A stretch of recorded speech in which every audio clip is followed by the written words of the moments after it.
Greetings once again, everyone. I'm Dell with Healing Frequencies Music, and we are now down to our number 8 on our top 10 list. And the title of this one is How to Know What Music is Harmful.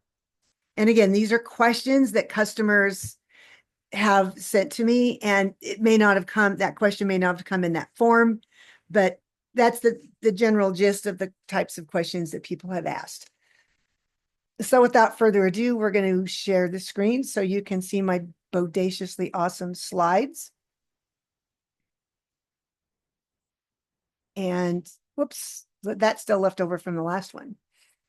Okay, how to know what music is harmful. And as I said before, I need to move myself to the bottom.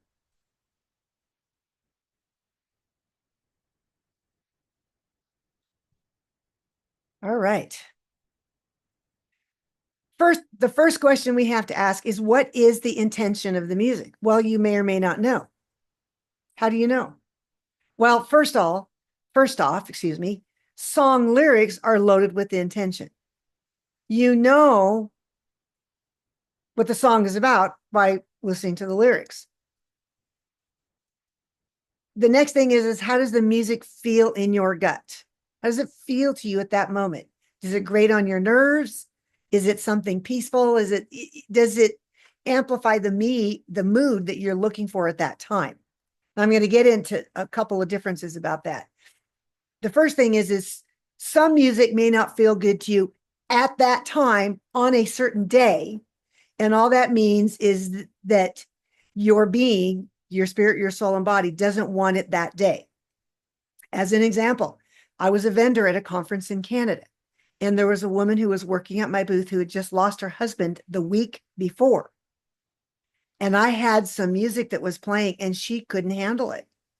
And it was music that was about, I don't remember, it was one specific album that was playing that really bothered her. And it was one about joy and happiness or something like that, but she was grieving. So at that moment, that particular album did not work for her. I later on gave her the New Hope album and told her, because she felt really bad. She had to move to another booth. And then I realized, paid attention to what the music was that was playing. So there's an example. The other example is your being may not be ready for a certain type of music. And the example I used is when I was living in my previous house, my hot water heater tank went out, and I had somebody come over to help me fix it. Somebody I knew well. And I had the album Deep Calls to Deep playing, which is all about going into that deepness and understanding who you are and building that relationship with Creator. That album is about that. And I know this person is very, very angry person. And he came in, started working on the hot water heater, and he came out and said, "What the hell is this?" I'm like, "What are you talking about? This music." And then he came out and he started swearing at me. And I'd never heard this guy do this before. And then I was so confused, I didn't know what to do. Then I came back later and realized, I realized what song was playing. So the next time he came, I had a very, very calming, chillax album on. He was perfectly fine. So those are examples of, it might work one day and it might not work the next, and why not? Now, concert pitch A versus 432 versus A 440 does not appear to have negative effects on people unless you intend it to be harmful. If someone tells you A 440 is harmful and you believe it, well, then I guess it's harmful to you because you're believing it. If you choose to believe that, then it's going to be harmful to you. If you choose to believe that A 432 is better for you, then it will be. We do not realize the power of intention. Notice the first thing on the slide. What is the intention of the music? And, what is your intention as well?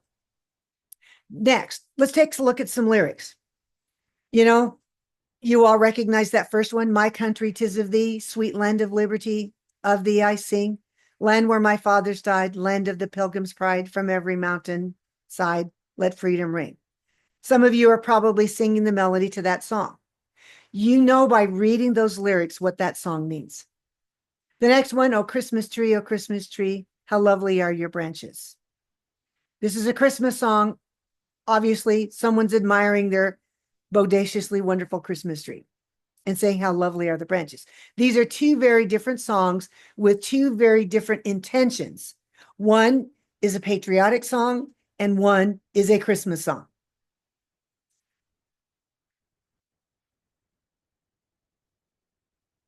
Okay, instrumental music. Intent rules. You as the listener determine the intent of the music that you listen to. I'm going to read that again. You as the listener determine the intent of the music that you listen to. And that goes back to that 432, 440 comment that I made earlier. Musicians may indicate intent as well. Partner with that intent if it's what you're after. But if you want something different, then change the intent. If you have a different plan, I will have a certain piece of music that will play. One day I'll intend it to do this, and the next day it'll do something else, because I know that my intent determines. Music based on specific hertz frequencies, such as 528 hertz, is good if you intend it to be helpful. Again, we're all going back to intention and what you believe and what someone's told you.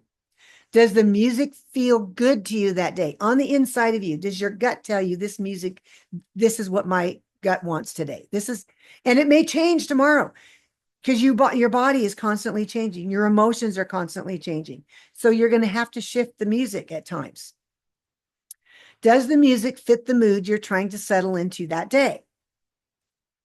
And does the music bring you to a place of peace? If not, find something else that people think, oh, this doesn't feel good to me, then I shouldn't use this music. And then that should take us to EMDR music, which we will do next time. So the point is, you're going to believe what you want to believe. And if someone has given you some, we'll say theory, I'm not going to call it anything other than a theory right now. And if you yourself haven't researched it and you tend to believe what they're saying, then that becomes your intent. And we'll get into this a little bit more in a video further on down. So we'll see you in the next one, which is what is EMDR music. So we'll see you again real soon.